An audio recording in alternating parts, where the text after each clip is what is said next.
Welcome to day 4 of the 21-day core challenge. I am excited for today because this is one of my favorite ways to bridge.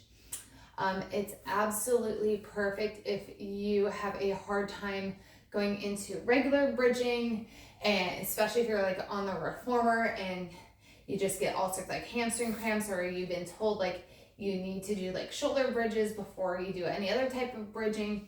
So this is like one of my absolute favorites. You do need, doesn't have to be a box like what I have. You can use a BOSU, a big balance ball is one that I frequently use when I go to the gym. My kids have like this like toy chest thing that's actually pretty decent size.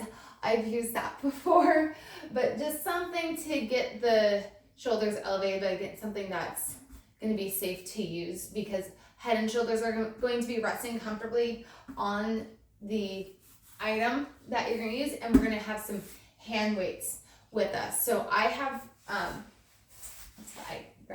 I have 2 different sets of hand weights because I can go heavy on a good chunk of it, but then when I get to kind of the arms closer to the hips, it's very challenging on my back, so that's when I kind of lighten the load. I fully plan on doing this whole series without taking any type of break for the booty, so take that as you will. Ideally, that's what you do as well, but if your body is just screaming the breather, then by all means do it. Okay, I'm going to start out. I'm grabbing my 5-pound weights. I probably could go heavier, but I can't find my weights. So we're going with the 5-pounders.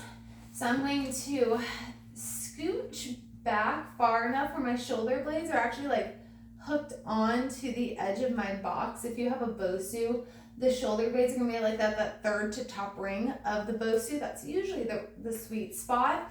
Weights are in hand. My knees are bent. Ideally, heels are underneath the knees, but I mean, listen to your knees on that.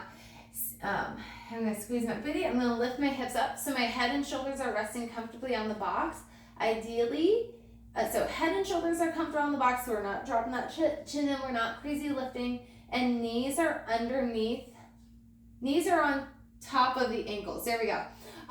So you may need to feel, but when you get that, when you find that spot, you feel really secure. So I'm just having you look for that security. And then if the back starts to hurt, it means we're starting to do this. So it's immediate feedback, which is what I love. Okay, so I'm really getting the length. So I'm shooting my knees like away from my hips and keep my ribs pulled in. My elbows are going to stay tight and my arms are going to extend up to the sky. Now I'm just going to go into some elbow taps. So I'm going to pull the elbows down, squeezing the bottoms of the shoulder blades together, working those triceps just a little bit as well, and punch the weights on up. With this, hips love to drop when the elbows drop. So I actively try to lift my hips up as my elbows pull down, so I don't start doing this action, which is really easy and common to do. We got 2 more of these. We punch up, we come back down. Now with every arm work, we're going to incorporate triceps. There's a lot of triceps that we're doing today. So arms are going to extend up, we're going to hold. Now I'm going to keep my elbows over my shoulders as I bend them and extend. So let's talk about length. You're pulling the elbows up to the sky, getting the triceps to lengthen, which is what they're technically doing. And then we still try to pull the elbows and wrists up as we extend the arms, and then the triceps really engage a lot more. We're gonna go for another 3. So ideally we do like 8 of everything. I'm saying that now because when we get into a little bit of the unilateral work, I may lose count, just full transparency. So 8's the magic number. So that was my last one. I'm going to hold here. I'm going to reach my arms up to the sky. I'm going to have my hands a little bit wider than my shoulders, especially for us ladies, because that just works better for our anatomy. I'm going to rotate from the shoulder and have the palms face the center of the room.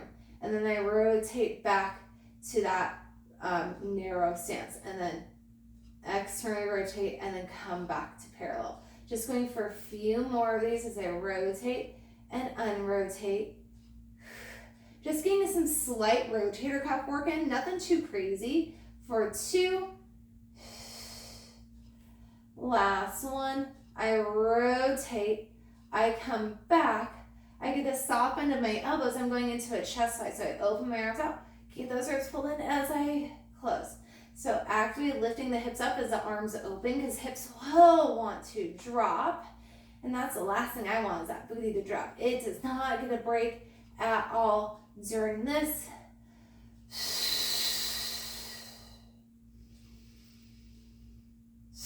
Feeling that mid back.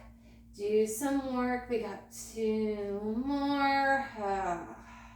Last one. I exhale. I close my arms. I open so my hands are a little bit wider than my shoulders. I'm going to rotate just slightly, like I'm having my thumbs kind of favor each other a little bit. Now again, I'm going to keep my arms wide. We're going to work a different head of the tricep. So I'm going to bend my elbow. I'm going to send my weight to kind of like my shoulder, and then I unfold. So I'm trying not to let the shoulder do anything, because triceps are really fickle. As soon as the shoulder moves, triceps will turn off, especially when we go into these weaker heads. So where these are kind of like the diamond triceps, because hand placement dictates which head of the tricep you work, and I want to try to keep that weight as far away from the elbow as I can, and those triceps turn on a little bit more. We're just going to go for a few more. So again, these unilateral ones was where I lose count pretty easy. So we're doing about 8 on each side. I think we have 1 more each way.